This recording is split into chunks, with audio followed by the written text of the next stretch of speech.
वालेकुम वरहमतुल्लाहि वबरकातुहू। एम बाबू Tanoli Islamic studio से आपके लिए ढेर सारी दुआएं लेकर हाजिर हूं।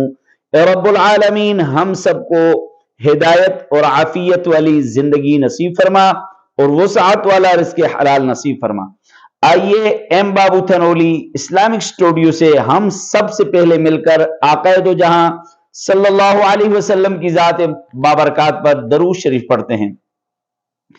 अल्लाहुम्मा सल्लि अला मुहम्मद व अला आलि मुहम्मद कमा सल्लैता अला इब्राहीम व अला आलि इब्राहीम इन्नका हमीदुम मजीद।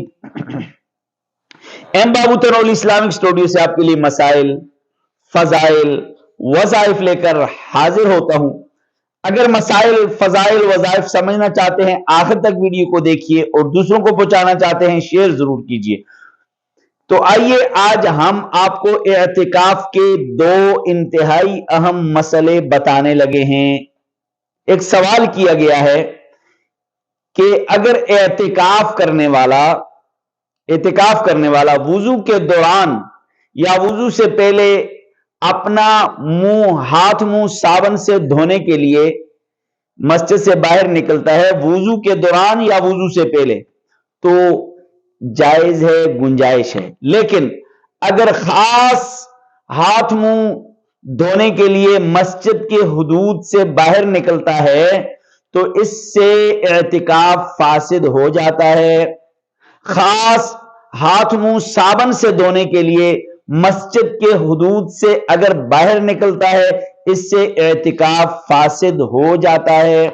नंबर 2, दूसरा सवाल, अगर एतिकाफ करने वाला कोई शख्स हालत जनाबत में है, उसको गुस्ले जनाबत हो जाता है, वो मस्जिद की हुदूद से बाहर निकलकर गुस्ले जनाबत कर सकता है। लेकिन अगर गर्मी की वजह से या जुमे के गुस्ल के लिए वो मस्जिद की हुदूद से बाहर निकलता है तो इससे एतिकाफ फासिद हो जाता है। तो ये दो इंतहाई अहम और जरूरी मसले हैं। उम्मीद है कि आपको समझ आ गए हैं। अगर समझ आ गए हैं तो दूसरों तक जरूर पहुंचाइए और मेरे YouTube चैनल को सब्सक्राइब कीजिए। अस्सलामु अलैकुम।